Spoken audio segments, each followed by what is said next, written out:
Battle Through the Heavens volume 2 the Flame Emperor में आपका स्वागत है।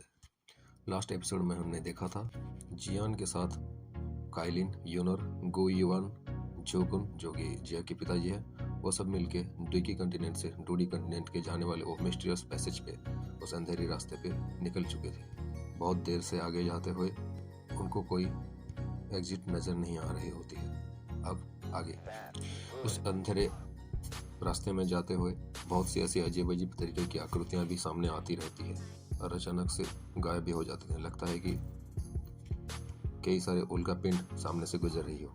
और उस रास्ते में अंधेरा इतना था कि एक दूसरे को देखने की भी बहुत दिक्कत हो रही थी।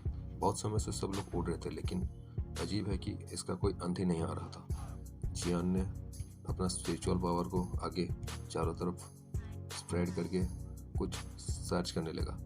पता चला कि इस रास्ते पे जो भी 5 लोग जा रहे हैं वहाँ पे डुइकी का कोई निशान ही नहीं है। और ऐसा लगता है कि इस अंधेरे में कुछ चीज़ें ऐसी हैं जो कि हमारा डुइकी को खा रहा है। अभी हमें पता चलता है कि एक डूडी जब डूडी बन जाता है तब उसके पास ऐसा शक्ति होता है कि वो एक छोटी सी दुनिया को भी हासिल कर लेता है और वो इस दुनिया में खुद अपने कल्टिवेशन करने के लिए हेवन एंड अर्थ की जो शक्तियाँ हैं उनको खींच के अपने भीतर ऑब्जर्व कर सकता है। और ऐसा कोई जगह हो जहाँ पे हेवन एंड अर्थ की जो ऊर्जा है वो खींच नहीं सकता, तो वो वैसी जगह पर एक डूडी का भी रहना मुश्किल हो जाता है। तभी गो युवान कहते हैं, रास्ता इतना लंबा क्यों है? एक हेल्पलेस फीलिंग के साथ जियान की तरफ देख के कहते हैं कि जब मैं डुइकी कंटिनेंट में था तो एक ही झटके में मैं हज़ारों मीलों तक ऐसे ही ट्रैवल कर लेता था, लेकिन अभी देखो हम इतनी देरी से उड़ रहे हैं लेकिन इसका कोई अंत ही नहीं आ रहा है। गो युवान के दिल में एक बेचैनी सी थी, पर वो कर भी क्या सकते थे। तभी कुछ देर आगे चलने के बाद ऐसा लगता है कि सामने रोशनी आई है और एग्जिट का जो रास्ता है वहीं पे होना चाहिए। जियान ने कहा, सब लोग सावधान रहें क्योंकि मुझे आगे कुछ ठीक नहीं लग रहा है। और वो कहने के साथ ही जियान ने अपना आत्मिक शक्ति को, आध्यात्मिक शक्ति को चारों तरफ फैला के आगे सर्च करने लगता है। और कुछ ही पल में जियान को पता चल जाता है कि आगे 2 अजीब तरह की लाइट की धब्बे दिख रहे हैं। और जियान ने उन चारों को अपनी सोल पावर की मदद से एक एक मैसेज भेज देता है कि सब लोग ध्यान से चलें और धीरे धीरे आगे बढ़ें।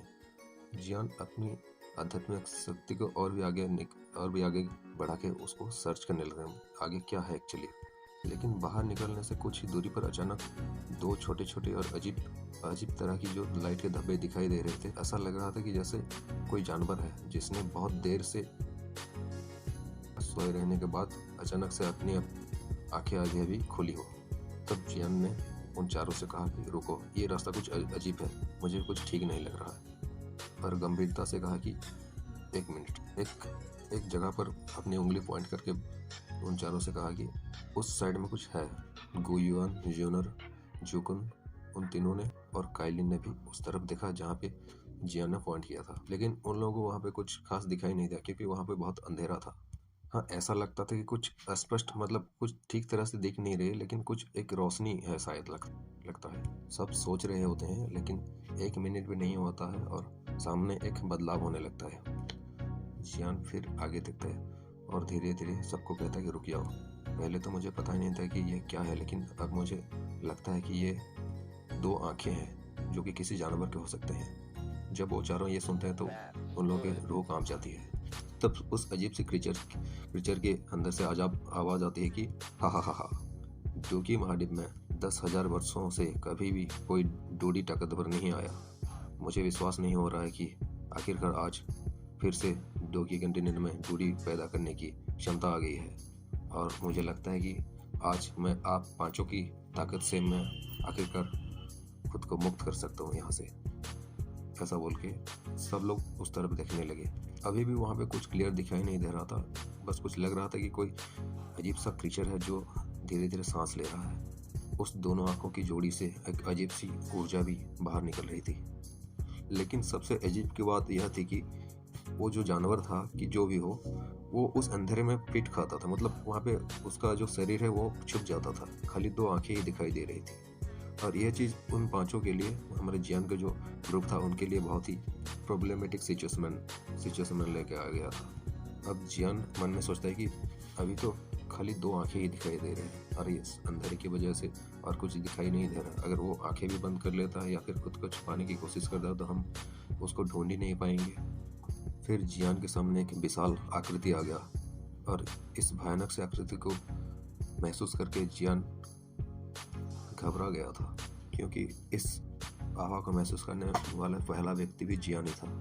जियान ने तुरंत ही सावधानी के साथ अपनी जितने भी हेवनली फायर थे, हेवनली फ्लेम्स थे, उनको बाहर निकल लेता है और उसी के साथ अपना जो 3 मिस्टीरियस चेंजेस ट्रांसफॉर्मेशन उसको भी एक्टिव कर लेता है। क्योंकि भले ही वो एक डूडी के कंटेनर में, लेकिन यहाँ पे लगता था कि उसे इसका जो शक्तियाँ जो है वो इस आभा के सामने कुछ भी नहीं है। और उसी के साथ ही अपना जो रूलर था उसको भी बाहर निकल लेता, अपने हाथ में पकड़ लेता है। क्योंकि जब जियान ने इसके सामने आया था तो अचानक ही उसके सोल पावर में कुछ झुंझुनी सी महसूस हुई थी, इसीलिए वो घबरा गया था। उसकी आंखें खुली की खुली रह गई थी। और इससे भी अजीब बात यह है कि जो सीनियर जोकुन थे, जैसे ही उस क्रीचर के सामने आए उनको ऐसा लगा कि वो उसके सामने घुटनों पे बैठ जाए और उनको सरेंडर कर दे। उनके बॉडी में जो ब्लड था वो अचानक से ट्रम्बल होने लगा था और अजीब तरह की हरकत करने लगा था। अब जितने इस क्रीचर के पास ये लोग आते जा रहे थे उतना ही उनके बॉडी में वो उनका ब्लड जो था वो वायलेंट हो रहा था धीरे धीरे। जियान पूछता है क्या हुआ, आप क्यों ऐसे बिहेव कर रहे हो, लेकिन वो जो जोकुन थे उन्होंने कुछ बोला नहीं और सामने देखने लगे। जो सामने 2 आंखें दिखाई दे रही थी उस तरफ। तभी जियान ने उस सामने देखते हुए पूछा कि आप कौन हैं। अपने एक हाथ से अपना रूलर को फ्लेम से लिपटे हुए पकड़ा हुआ था और दूसरे हाथ से कुछ इशारे कर रहे थे पीछे की तरफ।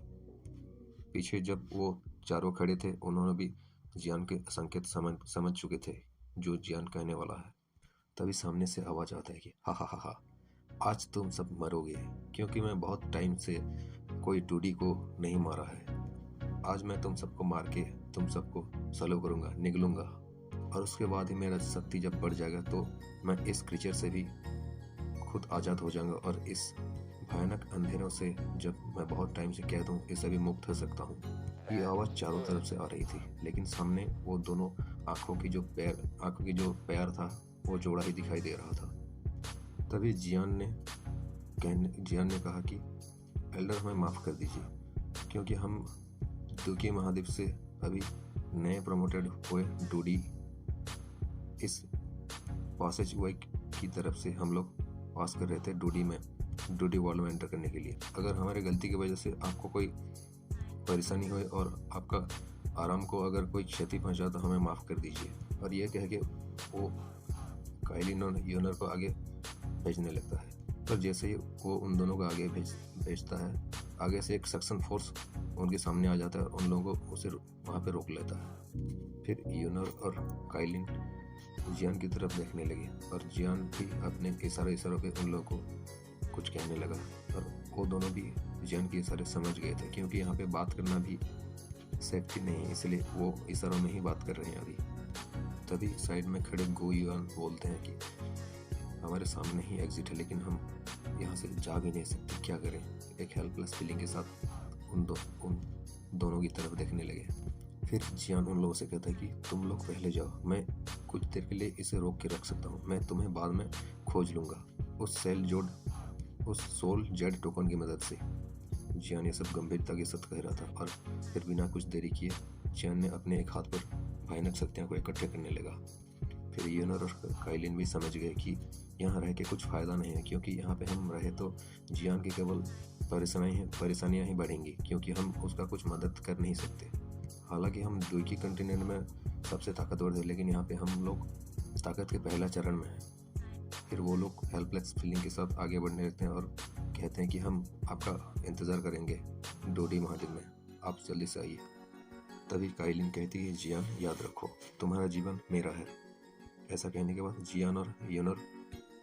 काइलिन और यूनर आगे बढ़ने लगे और पीछे गो युआन और जोकुन वो दोनों भी एक दूसरे की तरफ देख के वो भी आगे बढ़ने लगे एग्जिट की तरफ। वैसे मैं आपको बता दूं कि एक डूडी के लिए सामने जो खड़ा होता है उसका दुश्मन उसके ऑरा से ही वो पता लगा सकता है कि वो कितना ताकतवर है। इसलिए जियान ये सब सोच के उन लोगों को आगे भेज दिया था एग्जिट की तरफ, क्योंकि वो जानता था कि वो लोग अगर यहाँ पे रहें तो उसका मुसीबत बढ़ेगा।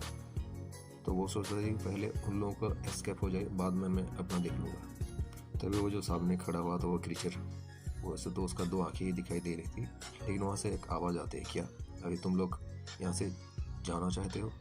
अरे मैं तुम लोग ऐसे कैसे जाने दे सकता हूँ? 10,000 सालों से मैंने इंतज़ार किया है, और जब मेरे हाथ में मेरा खाना आया तो क्या मैं छोड़ दूँगा? तभी अचानक से बूम बूम बूम साउंड के साथ वो जो विशाल आकृति था वो अचानक से ब्लरी नज़र आता है, और वहाँ पे एक क्रीचर दिखाई देने लगता है, और वो यूनर और काइलिन का पीछा करने लगता है। वो सोचता है कि मैं इस एग्जिट को अभी नष्ट कर दूंगा, लेकिन अजीब बात यह है कि उस जो आंखों का जोड़ी जो था वो क्लियर दिखाई दे रहा था, और उनके बीच में एक सील चमक रही थी। तभी वहाँ पे जो ब्लास्ट हुआ था उस क्रीचर के द्वारा, उस ऑरे को सेंस करके गो युआन बोलते हैं कि चलो अब हमें जल्दी से बाहर निकल जाना चाहिए, क्योंकि अभी ये यहाँ पे जो स्पेस है, यहाँ पे जो एग्जिट है वो अभी नष्ट होने वाला है। और वो चारों अपना स्पीड बढ़ा लेते हैं। तभी पीछे से जियान ये सब देख रहा था, और वो उन चारों को जाने देने के लिए उस क्रीचर की तरफ अटैक करने के लिए रेडी हो गया था। तभी जियान बोलता है, कमीने, अगर तू उस एग्जिट को अगर ख़त्म करना चाहता है तो तू मुझसे गुजरना होगा। लेकिन उस जो अजीब सी आकृति था वो जियान को एकदम नज़रअंदाज करके आगे बढ़ रहा था। तो अचानक से जियान ने कुछ सोल अटैक को जारी कर दिया। उस अटैक का नाम था हुआंग क्वान्स एंगर, उसको हिंदी में बोलते हैं हुआंग क्वान का गुस्सा। और वो अटैक सीधा वो जो क्रीचर था उसके जो आँखें थे उनके बीच में जो सील चमक रहा था वहाँ पे वो अटैक शूट कर दिया था। जैसे उसको वो अटैक लगता है तो वो कुछ देर के लिए वहाँ पे स्थिर हो जाता है, वो स्टन रह जाता है। उसी के बीच में जियान अपने फ्लेम से मिलाकर एक एंग्री बुद्धा फायरी लोटस बना लेता है, और जब कुछ सेकंड्स के बाद वो क्रीचर को होश आता है तो तब देखता है कि सामने जियान एक 22 कलर का फ्लेम से बना हुआ एक कमल को हाथ में लिए खड़ा हुआ है, और वो कमल में से एक टेरिफाइंग एनर्जी फ्लक्चुएट हो रही है चारों तरफ। बिना कुछ देरी के जियान ने वो जो 22 फ्लेम से बना हुआ एक बुद्धा लोटस था उनको उस जेंट आकृति की तरफ शूट कर देता है। तभी वो एग्जिट की तरफ से एक आवाज़ आती है कि जियान, मैं तुम्हारा इंतज़ार करूंगी, अगर तुम मर गए तो मैं भी जिंदा नहीं रहूंगी। एग्जिट नष्ट होने से पहले ये आवाज़ यूनर की तरफ से आई थी, और ये चारों तरफ गूंज रही थी, और ये पता चल रहा था कि यूनर के लिए जियान कितना महत्वपूर्ण है। और ये सब कुछ ही सेकेंड्स में हो गया था। जियान उन चारों को देख रहा था जो कि उसके सामने से गुजर रहे थे वो एग्जिट की तरफ से, और जब वो बाहर निकल जाता है तो जियान रिलीफ फील करता है कि चलो वो लोग सही सलामत बाहर निकल गए। यूनर, काइलिन, तुम लोग मेरा वेट करना, मैं ज़रूर आऊँगा और तुम्हें ढूंढ लूँगा। अभी जियान ज़्यादा इमोशनल होता और डायरेक्टली जो एंग्री बुद्धा लोटस उस तरफ शूट किया था उसको कंट्रोल करने लगता है। तभी सामने बूम बूम बूम 3 साउंड आता है।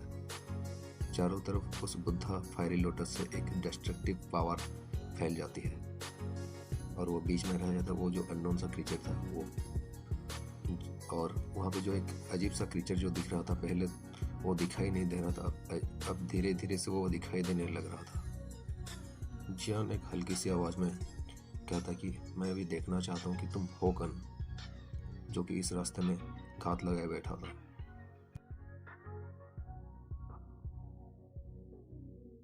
ये चैप्टर यहाँ पे ख़त्म होता है, लेकिन ये फाइट अभी ख़त्म नहीं होगा। तो नेक्स्ट चैप्टर में बाकी का जो फाइट है हम वो देखेंगे, और आने वाले चैप्टर में हम ये डिसाइड करेंगे कि यहाँ पे होगा क्या। तो बने रहिए, तब तक के लिए बाय। और मैं नेक्स्ट एपिसोड बहुत ही जल्दी लाऊंगा, कोशिश करूँगा कि एक एपिसोड में ज़्यादा से ज़्यादा चैप्टर्स कवर हो सके। बस स्टे ट्यून्ड।